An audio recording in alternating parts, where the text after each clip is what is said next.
It's late at night, the sky is ink black, and a group of terrified fishermen are battling a massive storm in the middle of the sea.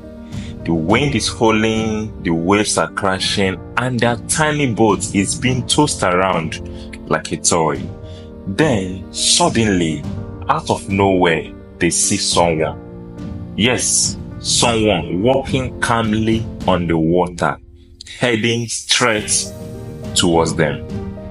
I know what you're thinking. What? Walking on water? But hold on. That's exactly what went down. Today we're diving into the epic story of Jesus walking on water. I know you already know the story, but wait. This one is told in a way you've never heard before. Trust me.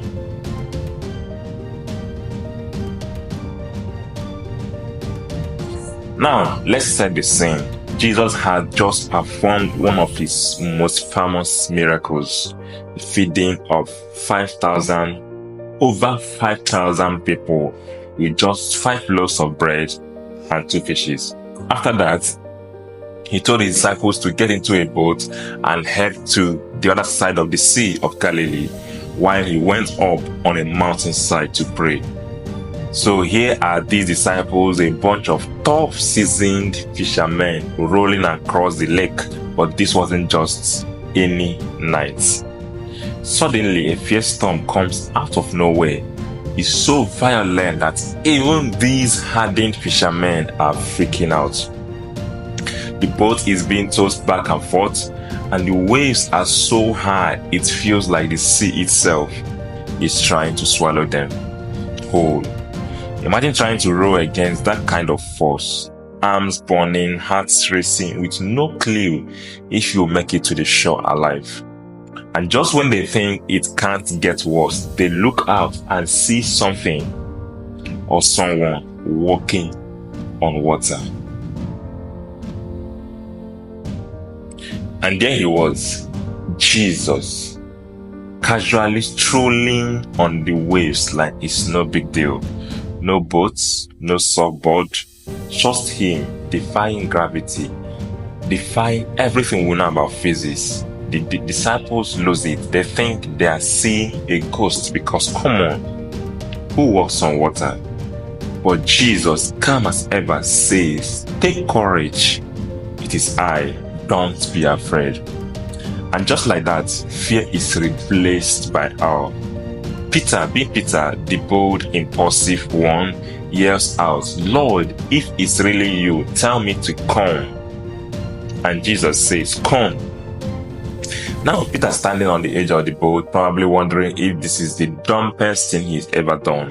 But with his eyes fixed on Jesus, he steps out of the boat, and no jokes, he walks on the water too. For a moment, Peter is literally doing the impossible. Okay, let's take a step back for a second and talk about science. We all know that walking on water is physically impossible, right? Water doesn't have the surface tension needed to support the weight of a human being. And with gravity being what it is, you step onto water, you sink. Period. I mean, scientists have calculated that for a human to walk on water, you would have to run at about 30 meters per second or 108 kilometers per hour. To put that in perspective, that is faster than Usain Bolt on a good day. So yeah, we are talking about something that goes beyond the law of nature. It's not just unlikely, it is scientifically impossible. And yet, it happened.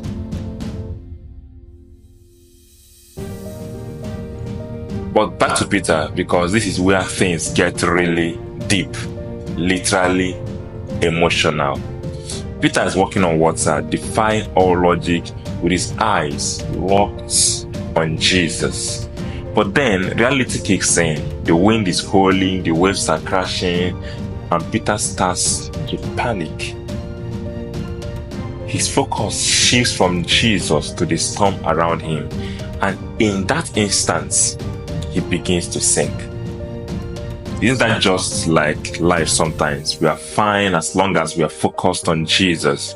But the second we let fear and doubt creep in, we start to sink under the weight of it all. As Peter sinks, he cries out, "Lord, save me."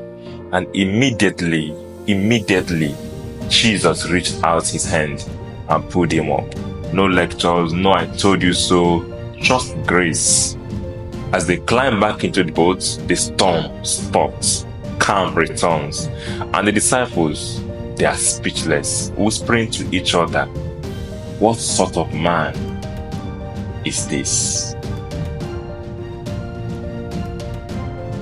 Now, imagine being one of the other disciples for a moment. You are sitting there, clutching the side of the boat for your dear life, watching this crazy scene unfold. Jesus is walking on water, Peter is walking on water, and you are like, "Yeah, I'll stay in the boat, thanks." I mean, let's be honest, most of us would probably have done that. Peter was brave, but I think the rest of the crew was just happy staying dry. Well, that's on a lighter note.